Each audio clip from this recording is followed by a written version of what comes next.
BJP की केंद्र सरकार जो कार्रवाई करती है, ईडी, सीबीआई लगा देती है, आपको डर नहीं लगता? हमरा का है सबका फालतू चीज। आज जो होता है वो भी करता रहेगा। ये सब चीज की हमको कोई है नहीं। दे दीजिए ना भाई, सीबीआई, ईडी, इनकम टैक्स। आओ भैया, मोस्ट वेलकम। हम तो न्योता देते हैं सीबीआई, इनकम टैक्स के लोगों को, ईडी के लोगों को कि आओ मेरे घर में दफ्तर खोल लो, जो करना है कर लो। हम किसी से नहीं डरने वाले हैं और ना ही किसी के सामने झुकने वाले हैं। कुछ ऐसा ही बयान बिहार के मुख्यमंत्री नीतीश कुमार ने ईडी, सीबीआई को लेकर दोस्तों दिया है। जिस तरह से सीबीआई, ईडी का डर दिखा दिखा कर कई राज्यों की सत्ता पलटी गई है, कई राज्यों में सरकार बनाई गई है और गिराई गई है, उसको देखते हुए उनमें से नीतीश कुमार जो बिहार के सीएम हैं, जिन्होंने खुद सत्ता पलटने वालों की सत्ता पलट कर रख दी, और नीतीश कुमार ने सत्ता पलटने वालों की सत्ता पलटते ही सीधे तौर पर दो टूक ये बात कही कि बिहार में मुख्यमंत्री जो है नीतीश कुमार, उसको किसी से डर नहीं लगता। वो ना ईडी से डरते हैं और ना ही सीबीआई से और ना ही किसी सरकारी एजेंसी से। जिसको जो करना है वो कर ले।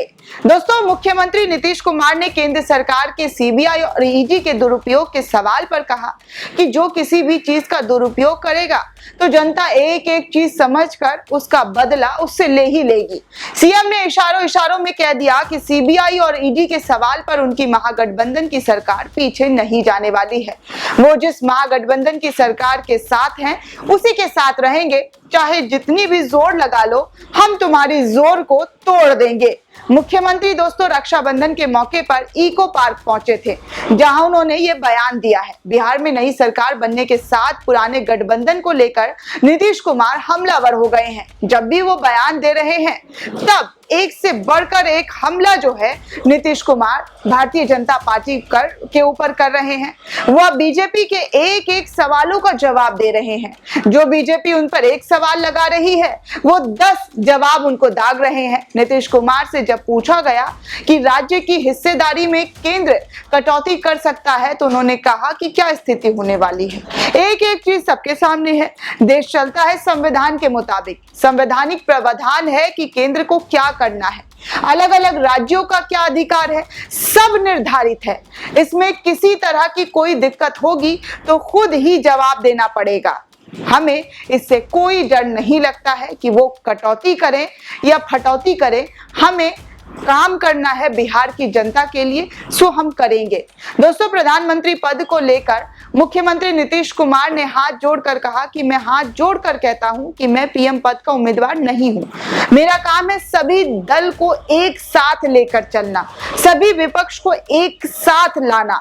सभी दल एक साथ मिलकर काम करेंगे तभी हम भारतीय जनता पार्टी को सत्ता से बाहर फेंक सकते हैं। भाजपा आरोप लगा रही है कि बिहार में जंगल राज रिटर्न हुआ है। इस पर नीतीश कुमार ने कहा कि मेरे ऊपर कोई अंट शंट बोलता है तो उनकी पार्टी में उसे फायदा मिलता है। जिनको पार्टी वाला बिल्कुल इग्नोर कर दिया था, अब वो कुछ कुछ बोलकर लाइन अप करेंगे, पार्टी उनको कुछ देगी, ऐसी संभावना है। कोई नीचे तो ऊपर चला ही जाएगा। हम लोग कुछ नहीं बोलते, हम लोग काम करते हैं। हम लोग फालतू के अंट शंट बयानों में कोई भी दखल अंदाजी नहीं देते हैं, क्योंकि अभी भाजपा बौखलाई हुई है, इसलिए वो इस तरह के बेतुके बयान दे रही है। सरकार गिरने के बाद उनका बयान जो है इस तरह का देना जो है वो जाहिर सी बात है कि वो इस तरह के बयान देगी ही, और खुद को लाइमलाइट पाने के लिए इस तरह की जो हरकत है वो करती भी नजर आएगी। नीतीश कुमार ने कहा कि आखिर मुझे ये निर्णय क्यों लेना पड़ा। हम जिस व्यक्ति को अपनी पार्टी में सबसे ज्यादा अधिकार दिए उसने कितना गड़बड़ किया। पार्टी में सब लोगों की इच्छा हो गई थी और हमने नाता तोड़ लिया। मुख्यमंत्री ने बीजेपी पर हमला करते हुए कहा कि कुछ लोग कोई ना कोई विषय उठाकर ऐसा माहौल क्रिएट करेंगे कि समाज में टकराव हो और वो उसका फायदा ले सके। ये सब बेकार की चीजें हैं। तेजस्वी यादव को जेड प्लस सिक्योरिटी मिलने पर नीतीश कुमार ने कहा कि तेजस्वी यादव डिप्टी सीएम है, उनको जेड प्लस सिक्योरिटी काहे नहीं मिलेगा। कोई क्या अनाप शनाप बोलता रहे, ये सब बेकार की बातें हैं। हम उन बेकार की बातों पर ध्यान नहीं देते हैं। दोस्तों, बिहार में जिस तरह की राजनीति हो रही है उससे 2024 का जो चुनाव है, आम चुनाव, उसको ये लेकर अंदाजा लगाया जा रहा है कि यहां से बीजेपी का जो सियासी पिच था वो खराब हो गया है। जो उन्होंने उत्तर प्रदेश में तैयार किया था, उत्तर प्रदेश के विधानसभा में चुनाव जीतकर और कई राज्यों में चुनाव जीतकर उन्होंने जो एक पिच तैयार किया था,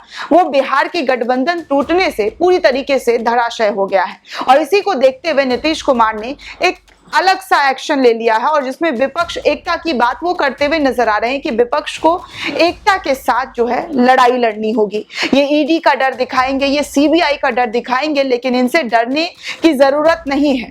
और आपको पता है दोस्तों कि कुछ दिन पहले ही राहुल गांधी से लेकर ममता बनर्जी और महाराष्ट्र में शिवसेना, एनसीपी, इन तमाम जो पार्टी है इस पर ईडी की कार्रवाई हो चुकी है। और ईडी की कार्रवाई को मद्देनजर रखते हुए नीतीश कुमार ने ये बातें खुलकर सबके सामने कही है कि अब हमने सरकार बना ली है, अब देखिएगा कि कैसे हमारा ईडी पीछा नहीं छोड़ता है, ईडी हम पर किस तरह से हमलावर होगा और ईडी की कार्रवाई कैसी होगी, ये अब किसी से छुपी हुई नहीं होगी। क्योंकि ईडी का बार बार आरोप लगता है कि ईडी का जो कार्रवाई होता है वो सत्ताधारी सरकार के इशारों पर होता है, केंद्र सरकार के इशारों पर होता है और केंद्र सरकार ही इस तरह के काम जो है वो करवाती है और विपक्ष को कमजोर करना चाहती है, उनको तोड़ना चाहती है। और हम इस चीज को लेकर नहीं हटेंगे और ना ही इस चीज को टूटने देंगे।